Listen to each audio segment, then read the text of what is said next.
In today's news of the future, police are using DNA to generate 3D images of suspects they've never seen. On Tuesday, the Edmonton Police Service, EPS, shared a computer-generated image of a suspect they created with DNA phenotyping, which it used for the first time in hopes of identifying a suspect from a 2019 sexual assault case. Using DNA evidence from the case, a company called Parabon Nanolabs created the image of a young black man. The composite image did not factor in the suspect's age, BMI, or environmental factors, such as facial hair, tattoos, and scars.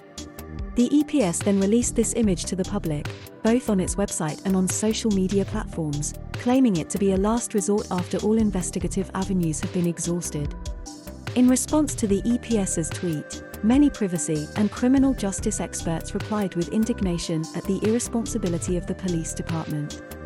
Callie Schroeder, the Global Privacy Counsel at the Electronic Privacy Information Center, retweeted the tweet, questioning the usefulness of the image. Even if it is a new piece of information, what are you going to do with this? Question every approximately 5 feet 4 inches black man you see.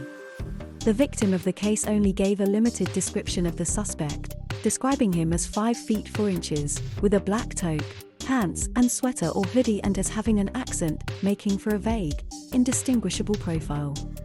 Releasing one of these Parabon images to the public like the Edmonton police did recently, is dangerous and irresponsible, especially when that image implicates a black person and an immigrant, Jennifer Lynch, the surveillance litigation director of the Electronic Frontier Foundation told Motherboard.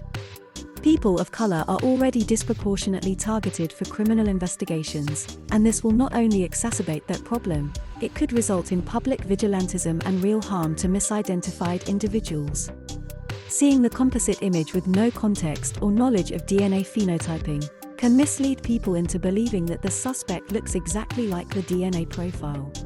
Parabon Nanolabs sent Motherboard a number of case studies where DNA phenotyping alone helps solve murder and assault cases. However, the case studies do not address the larger concerns, which are a lot harder to measure, such as how many innocent people were questioned before the final suspect was arrested, and how the suspect image may have affected the public's racial biases.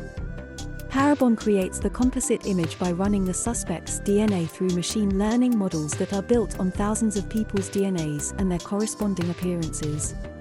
This is another point people are curious about: where is all this DNA information coming from? People should know that if they send their DNA to a consumer-facing company, their genetic information may fall into the hands of law enforcement to be used in criminal investigations against them or their genetic relatives. None of this data is covered by federal health privacy rules in the United States, Lynch said.